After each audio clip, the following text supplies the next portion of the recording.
तो दोस्तों हम फिर से लेकर आ चुके हैं आप लोगों के लिए सुबह की सभी ताज़ा और बड़ी खबरें। एक एक कर आपको सारी खबरों की जानकारी देंगे। आज देश दुनिया में क्या कुछ हो रहा है। दरअसल दोस्तों सबसे पहली जो बिग ब्रेकिंग निकल कर आ रही है, आपको बता दोस्तों किसान नेता राकेश टिकैत का बड़ा ऐलान। बोले सरकार गलत फहमी में ना रहे कि दिल्ली का धरने खत्म हो जाएंगे। जी हाँ, करनाल में भी आंदोलन चलेगा, दिल्ली में भी चलेगा। इसके बारे में आपको विस्तार से बताएंगे। वहीं पर दोस्तों सुब्रमण्यम स्वामी ने उड़ाया मोदी सरकार का मजाक। बोले वैक्सीन की सर्टिफिकेट पर फोटो होने के कारण दूसरे देश मजाक उड़ा रहा है मोदी सरकार का। इसके बारे में आपको विस्तार से बताएंगे। वहीं पर दोस्तों चीन ने की तालिबान की मदद। जी हां, अपार धन से दोस्तों तालिबान की मदद कर दी चीन ने, बताएंगे कैसे। वहीं पर दोस्तों कन्हैया कुमार और प्रशांत किशोर के कांग्रेस में शामिल होने से भाजपा को लगेगा सबसे बड़ा झटका। इसके बारे में भी आपको विस्तार से बताएंगे। वहीं पर दोस्तों असदुद्दीन ओवैसी का मायावती और अखिलेश पर बड़ा हमला। बोले इन दोनों की वजह से बीजेपी सत्ता में आई, बताएंगे इसके बारे में भी। वहीं पर दोस्तों अगली बिग ब्रेकिंग में हम आपको बताएंगे। जी हां, चंद्रशेखर रावण का योगी सरकार पर बड़ा हमला। बोले फिलहाल नारी शक्ति चलाया था, सबसे ज्यादा उत्तर प्रदेश में रेप की घटनाएं बढ़ रही हैं। जी हां, महिलाएं सुरक्षित नहीं है, इसके बारे में भी आपको विस्तार से बताएंगे। वहीं पर दोस्तों अगली बिग ब्रेकिंग में हम आपको बताएंगे जम्मू कश्मीर में दोस्तों आपको बता दें राहुल गांधी बोले राजनीति करने नहीं आए, जी हां दर्शन करने आए। इसके बारे में भी आपको विस्तार से बताएंगे। वहीं पर दोस्तों अमित शाह के बेटे दोस्तों जय शाह का बना सोशल मीडिया पर जमकर मजाक। इंग्लिश ऐसे बोल रहा है जैसे दूसरी का बच्चा। जी हां, इतने डर डर के और धमक धमक के, बताएंगे कैसे मजाक बन रहा है। वहीं पर दोस्तों प्रज्ञा ठाकुर बोली फिलहाल सट्टे को जो है यहाँ पर वैधता दे देना चाहिए। जी हां, लॉटरी और सट्टे को वैधता देना चाहिए, इससे देश का उद्धार होगा।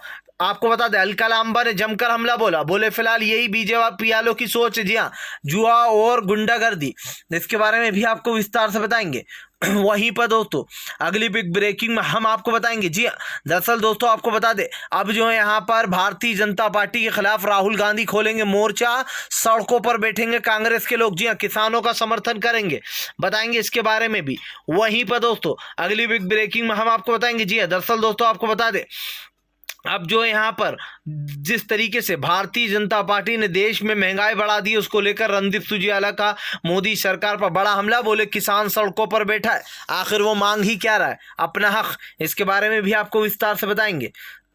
वहीं पर दोस्तों अगली बिग ब्रेकिंग में हम आपको बताएंगे ममता बनर्जी का केंद्र सरकार पर बड़ा हमला। बोले भारतीय जनता पार्टी कभी सत्ता में नहीं आ पाएगी बंगाल में। जी इसके बारे में भी आपको विस्तार से बताएंगे। वहीं पर दोस्तों अगली बिग ब्रेकिंग में हम आपको बताएंगे। दरअसल दोस्तों आपको बता दें तीनों कृषि कानून को लेकर योगेंद्र यादव भड़के। बोले किसानों को कमजोर समझ रही थी सरकार, लेकिन यह आंदोलन यूं ही चलता रहेगा। इसके बारे में भी दोस्तों आपको विस्तार से बताएंगे।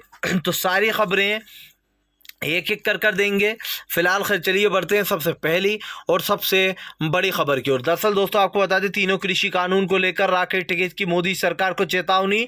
बोले सरकार गलत फहमी में ना रहे कि दिल्ली के सारे धरने खत्म हो जाएंगे और करनाल का धरना चलता रहेगा। राकेश टिकैत का कहना है कि यह भी एक मोर्चा है। जी हाँ, ये भी एक धरना है जो कि करनाल में चलता रहेगा। दरअसल दोस्तों राकेश टिकैत वापिस से जो है यहाँ पर दिल्ली पहुंच गए।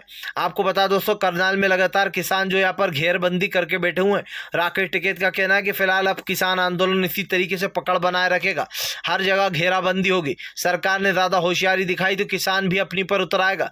राकेश टिकैत का कहना है कि सरकार किसानों की सुन नहीं रही है और किसान अपनी बात मनवा कर रहेगा। किसान नेता राकेश टिकैत ने साफ कर दिया कि फिलहाल किसान अपनी बातों से मुकरने वाला नहीं है, यह आंदोलन इसी तरीके से चलता रहेगा। राकेश टिकैत ने बताया कि सरकार की तानाशाही लगातार बढ़ती चली जा रही है। आपको बता दोस्तों तीनों कृषि कानून को लेकर सरकार बुरी तरीके से घिर चुकी है। न सिर्फ करनाल बल्कि पूरी दिल्ली की सीमाएं घिरी हुई हैं। किसान नेता राकेश टिकैत ने बताया कि ये सरकार तो चाहती है कि किसानों का आंदोलन खत्म हो जाए, लेकिन यह आंदोलन इसी तरीके से चलता रहेगा। आंदोलन किसी भी हालत में खत्म नहीं होने वाला। वहीं पर दोस्तों किसान नेता राकेश टिकैत ने साफ कर दिया कि अगर सरकार ने ये तीनों कृषि कानून वापस नहीं लिए तो इसका अंजाम भी सरकार को ही भुगतना होगा। आपको बता दोस्तों तीनों कृषि कानून को लेकर लगातार घिरती जा रही सरकार और किसानों के निशाने पर आ चुकी है। दोस्तों साफ दिखाई दे रहा है कि प्रधानमंत्री के जो बड़े बड़े दावे थे किसानों के लिए वो सारे फेल हो चुके हैं। इस सरकार ने किसानों को गोली देने के अलावा कुछ नहीं किया। किसानों को दोस्तों बेवकूफ़ बनाना और किसानों को खास कर मजबूर करना, ये साफ दिखाई देता है कि भारतीय जनता पार्टी पूरी तरीके से बौखला चुकी है और इसकी बौखलाहट साफ दिखाई दे रही है। फिलहाल खैर चलिए हम बढ़ते हैं दोस्तों एक और अगली बिग ब्रेकिंग की तरफ। बता दोस्तों अगली जो बड़ी खबर निकल कर आ रही है आपको बता दोस्तों असदुद्दीन ओवैसी का मोदी सरकार पर बड़ा हमला। बोले भाजपा की सिर्फ एक ही नीति है, ठोको नीति। जी हाँ, मुसलमानों को एनआरसी के वक्त आपको बता दोस्तों 22 मुसलमानों को मार दिया गया। असदुद्दीन ओवैसी ने कहा कि जानबूझकर मुसलमानों के सीने पर गोली चलाई गई पैर के बजाय। और ये दोस्तों आपको बता दें एनआरसी CAA के वक्त हुआ था। असद ओवैसी का कहना है कि बीजेपी मुसलमानों को प्रताड़ित कर रही है, मुसलमानों के ऊपर अत्याचार कर रही है, लगातार मुसलमानों को झूठे इनकाउंटर में उड़ाया जाता है। असदुद्दीन ओवैसी ने कहा कि जो CAA और एनआरसी का जो विरोध हुआ था उसमें 22 मुसलमान मारे गए थे और जानबूझकर उनके सीने पर गोली चलाई गई थी, पैर वगैरह पे नहीं। ये सब कुछ भाजपा के कहने पर हो रहा है। असदुद्दीन ओवैसी ने बताया कि भाजपा जानबूझकर चाहती है देश में उन्नति और शांति ना हो और वो लगातार जो यहाँ पर देश की जनता को भड़काने का काम कर रही है। असद ओवैसी ने बताया कि बीजेपी की राजनीति सिर्फ हिंदू मुसलमान तक ही सीमित है। ये बीजेपी की पार्टी लगातार हिंदू मुसलमान करती रहती है। और दोस्तों ओवैसी ने साफ कहा है कि फिलहाल जिस तरीके से भारतीय जनता पार्टी सत्ता में आई है इसमें सबसे बड़ी बेवकूफ़ी जो यहाँ पर समाजवादी पार्टी और मायावती की थी। असदुद्दीन ओवैसी का कहना है कि अखिलेश यादव मायावती की बेवकूफ़ी की वजह से आज बीजेपी सत्ता में, अगर उन्होंने बेवकूफ़ी नहीं दिखाई होती तो बीजेपी सत्ता में किसी भी हाल में नहीं आ पाती। साफ दिखाई दे रहा है दोस्तों सरकार की बुरी तरीके से फरियत हो रही है। फिलहाल खैर चलिए हम बढ़ते हैं दोस्तों एक और अगली बिग ब्रेकिंग की तरफ। बता दोस्तों अगली जो बड़ी खबर निकल कर आ रही, सुब्रमण्यम स्वामी ने उड़ाया मोदी सरकार का मजाक। बोले फिलहाल प्रधानमंत्री की सर्टिफिकेट पर फोटो देने से पहले जो हेल्थ मिनिस्टर है उनसे पूछ लेना चाहिए था। दरअसल दोस्तों 3 लोगों के साथ एक ऐसा मामला हो गया है जिसको सुनकर लोग हंस रहे हैं और मोदी सरकार की फोटो का मजाक बना रहे हैं। आपको बताया दोस्तों 3 लोग जो कि भारत से दूसरी जगह शिफ्ट हुए हैं। आपको बताया दोस्तों चाहे वो यूके हो, अमेरिका हो या दोस्तों दूसरी जगहों पर। दरअसल दोस्तों मोदी सरकार की जो फोटो छपी हुई है कोरोना के सर्टिफिकेट पर, उसको लेकर दोस्तों अब लोग घिर रहे हैं। जी हाँ, दूसरे देश दोस्तों मोदी सरकार का मजाक बना रहे हैं और हंस रहे हैं। तो आखिरकार दोस्तों ऐसा क्या हो गया है जो यहाँ पर मोदी सरकार का जमकर मजाक बन रहा है? चलिए हम आपको बताते हैं। दरअसल दोस्तों आपको बता दें भारतीय जनता पार्टी बुरी तरीके से घिर चुकी है। आपको बताता चलूँ दोस्तों सबसे पहला मामला जो है वो दोस्तों लंदन का है। दरअसल लंदन में दोस्तों आपको बता दें कि निशांत नाम की महिला है जो कि लंदन में जाकर बस रही थी। जब उन्होंने दोस्तों चेकिंग करी तो वहाँ पर जो एयरपोर्ट पर दोस्तों चेकिंग वाले होते हैं उन्होंने कोरोना का सर्टिफिकेट मांगा कि आपने कोरोना की जांच कराई है या नहीं। तो दोस्तों आपको बता दें जो निशांत थे उन्होंने कोरोना का सर्टिफिकेट दिया। जब कोरोना का सर्टिफिकेट दिया दोस्तों तो बेसिकली जो दूसरे देश है वहाँ पर दोस्तों आपने देखा होगा कि जिसकी कोरोना का सर्टिफिकेट होता है फोटो उसी की होती है। लेकिन मोदी सरकार ने अपना एडवर्टाइज करने के लिए एक नया कानून निकाला है जहाँ पर दोस्तों वैक्सीन के ऊपर वैक्सीन के सर्टिफिकेट के ऊपर मोदी सरकार की फ़ोटो छपी हुई है। अब दोस्तों जब निशांत अमेरिका पहुंची तो अमेरिका वालों ने कहा ये क्या है भाई, ये तो आप जो यहाँ पर फर्जीवाड़ा कर रही हैं, 420 कर रही हैं, इस पर ये फ़ोटो किसकी है? ये फ़ोटो तो आपकी है ही नहीं। तब दोस्तों बड़ी मुश्किल से महिला ने समझा कि अरे भैया ये मेरी फ़ोटो नहीं है, ये हमारे देश के माननीय प्रधानमंत्री जी हैं उनकी फ़ोटो सर्टिफिकेट पर लगी हुई है, माफ़ करो दादा हमें जाने दो। जिसके बाद दोस्तों वहाँ का जो सिक्योरिटी इंचार्ज था दोस्तों वो जमकर हंसा। क्यों हंसा दोस्तों? क्योंकि उसने पहली बार एक कार्टून देखा। जी हाँ, कार्टून कैसा दोस्तों कि आप देखिए सर्टिफिकेट के ऊपर बेसिकली उसकी फोटो होना चाहिए जिसने वैक्सीन लगवाई है, जिसके ऊपर जिसका सर्टिफिकेट है। लेकिन हमारे देश का प्रधानमंत्री अपना चेहरा हर जगह फिट कर रहा है, कोरोना के हर किसी के सर्टिफिकेट पर मोदी की फोटो है। ये पहला वाकया नहीं है दोस्तों। दूसरा मामला यूके का। दरअसल दोस्तों यूके में आपको बता दें दोस्तों एक बंदा यूके के एयरपोर्ट पर पहुंचा जहां पर एयरपोर्ट के मालिक ने कहा कि भैया जो सिक्योरिटी गार्ड होते हैं लाइए आपका जो है वो दिखाइए सर्टिफिकेट। उस पर भी दोस्तों मोदी की फोटो। और 3 ऐसे मुद्दे हुए दोस्तों। यूके में भी सेम यही हुआ। उसने कहा अरे भैया मेरा हाथ जोड़ता हूँ, ये हमारे प्रधानमंत्री है, मेरी फोटो नहीं है, हमारे इधर ऐसा ही सर्टिफिकेट बनवा रहा है, क्या करें हमारे प्रधानमंत्री फोटो जीवी है। जी हाँ, जिसके बाद दोस्तों बड़ी ही मुश्किल से सिक्योरिटी जो इंचार्ज उसने जाने दिया। अब आप समझिए दोस्तों इसको लेकर सुब्रमण्यम स्वामी ने मोदी सरकार पर कटाक्ष कसते हुए कहा कि क्या हेल्थ मिनिस्ट्री से इसकी इजाजत ली गई थी? जी हाँ, कि मोदी सरकार की सर्टिफिकेट पर फोटो दी जाए। सुब्रमण्यम स्वामी ने कहा कि आज जिस तरीके से हमारा देश में मजाक बन रहा है, इसके जिम्मेदार प्रधानमंत्री नरेंद्र मोदी हैं। हर जगह अपनी फोटो घुसाना जरूरी नहीं होता है। दोस्तों, इस बात को झुटलाया नहीं जा सकता है कि देश का प्रधानमंत्री हर जगह अपनी फोटो लगा रहा है। जहां जरूरत नहीं है वहां पर भी फोटो लग रही है। मैं प्रधानमंत्री से हाथ जोड़ता हूं भैया, अब कहीं टॉयलेट में फोटो मत लगवा देना, वरना वहां पर जो लोग आराम करने जाते हैं वो भी हल्के भी नहीं हो पाएंगे वो लोग। फिलहाल चलिए हम बढ़ते हैं दोस्तों एक और अगली बिग ब्रेकिंग की तरफ। बता दोस्तों अगली जो बड़ी खबर निकल कर आ रही, राहुल गांधी का केंद्र सरकार पर बड़ा हमला। बोले फिलहाल हम जम्मू में राजनीति करने नहीं आए, जी हाँ, हम वैष्णो देवी के दर्शन करने आए। दरअसल दोस्तों राहुल गांधी ने केंद्र सरकार पर हमला बोल दिया। उनका कहना है कि फिलहाल यहाँ पर कोई राजनीति की बात नहीं होगी। वो तो पूरा देश देख ही रहा है कि प्रधानमंत्री क्या कर रहा है। यहाँ पर सिर्फ हम जो है यहाँ पर आशीर्वाद लेने आए। लेकिन दोस्तों बीजेपी में हलचल तेज हो गई है।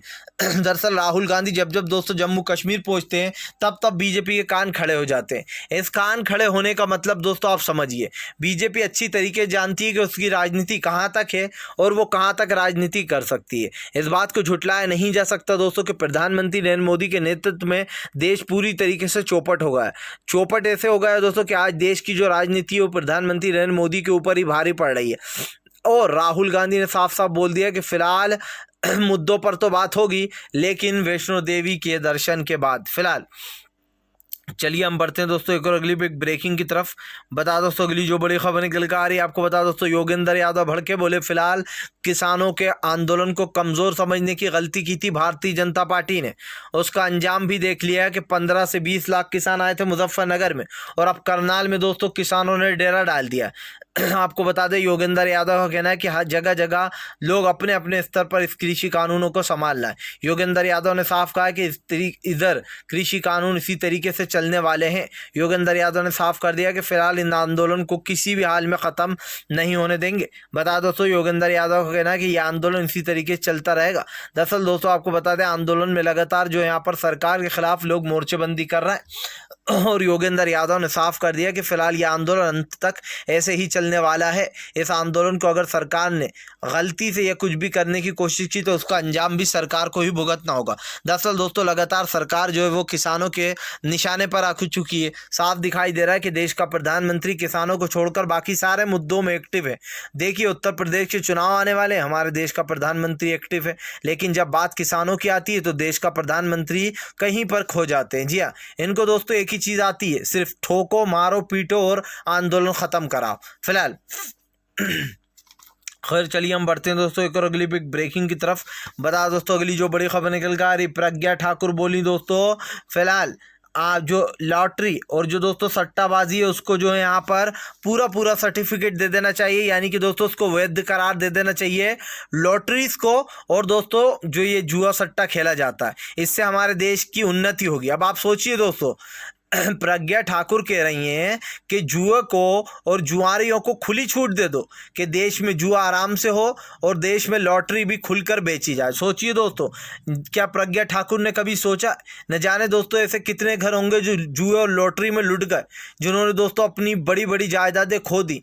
जो बेचारे कभी अमीर हुआ करते थे आज वो गरीबी की जिंदगी गुजार रहे हैं। और दोस्तों प्रज्ञा ठाकुर जैसे लोग गलत चीज़ों को बढ़ावा देते, जिसको लेकर अलका लांबा भड़क गई हैं। अलका लांबा का कहना है कि बीजेपी स्कूल कॉलेजेस की बात नहीं करती, बीजेपी के सारे लोग ऐसे ही हैं। बीजेपी के लोगों को सट्टा चाहिए, जुआ चाहिए, शराबें चाहिए, इनको ये दे दो, ये आराम से खुश रहते हैं। आपको बता दें दोस्तों यहाँ पर सीधा सीधा जो यहाँ पर हमला बोल दिया। जी हाँ, और ये साफ दिखाई दे रहा है दोस्तों कि इस वक्त अलका लांबा ने जो कहा है वो शूल की तरह चुभेगा बीजेपी को। अलका लांबा ने कहा कि बीजेपी से जितने भी उल्टे काम हैं उनकी सारों की उम्मीद आप कर लिया करो।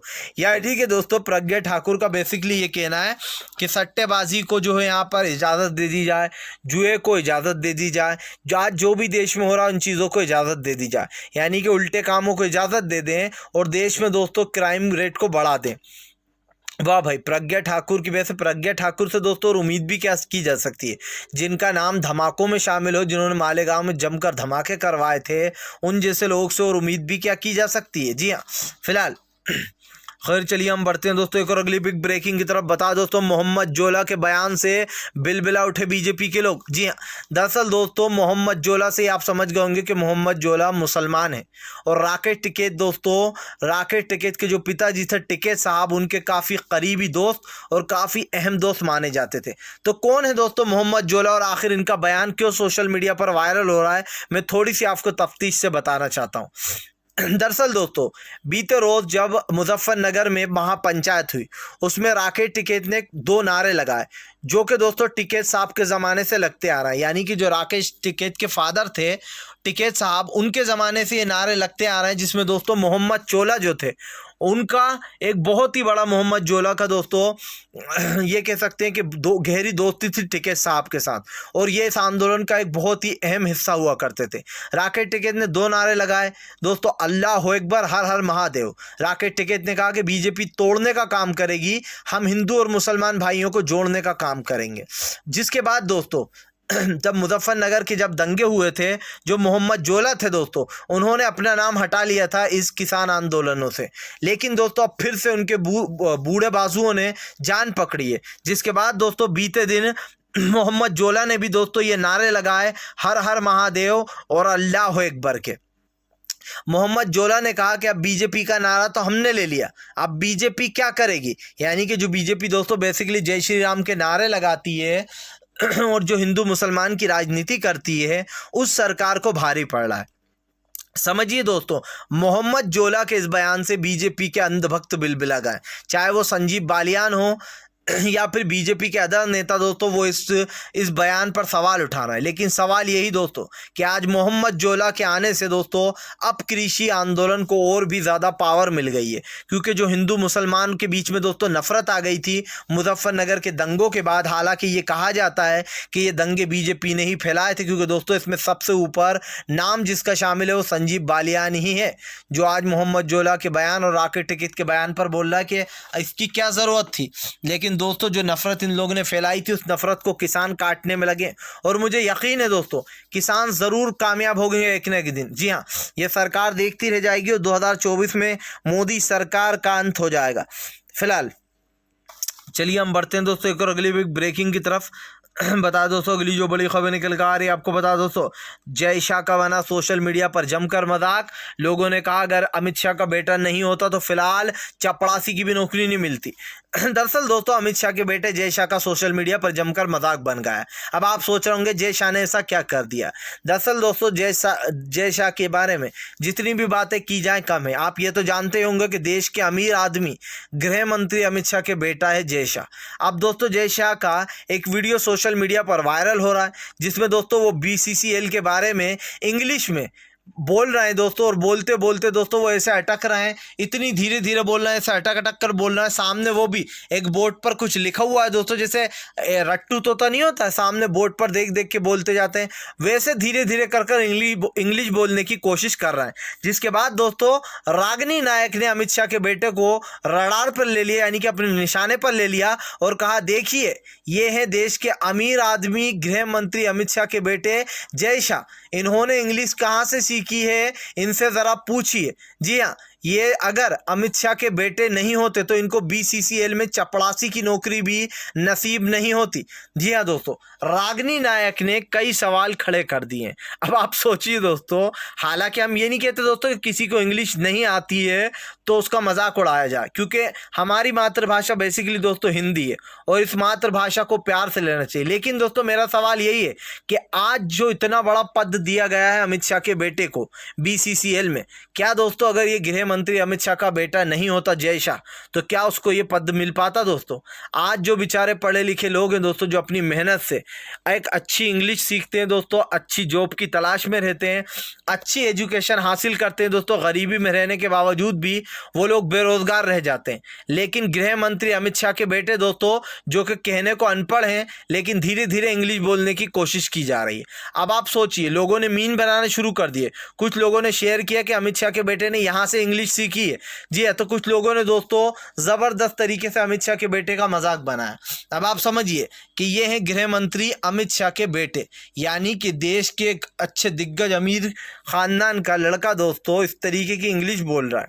और हालांकि अगर इंग्लिश नहीं आती तो आप हिंदी में भी बोल सकते थे, क्यों आपको इंग्लिश में ही बोलना है? जब नहीं आती तो क्यों आप इंग्लिश की जो है यहाँ पर टांग हाथ पर तोड़ रहा? इंग्लिश भी बेचारी सोच रही होगी किसने मुझे बोल दिया। फिलहाल अगर आप भी शांतिपूर्ण ढंग से पीएम की इन सभी गलत नीतियों का दिल से विरोध करते हो तो इस वीडियो को ज़्यादा से ज़्यादा शेयर कीजिए, लाइक कीजिए, और अगर आप हमारे चैनल पर पहली बार आएँ तो सब्सक्राइब करने के साथ साथ पास में एक घंटी आएगी, इसको ज़रूर दबा दें।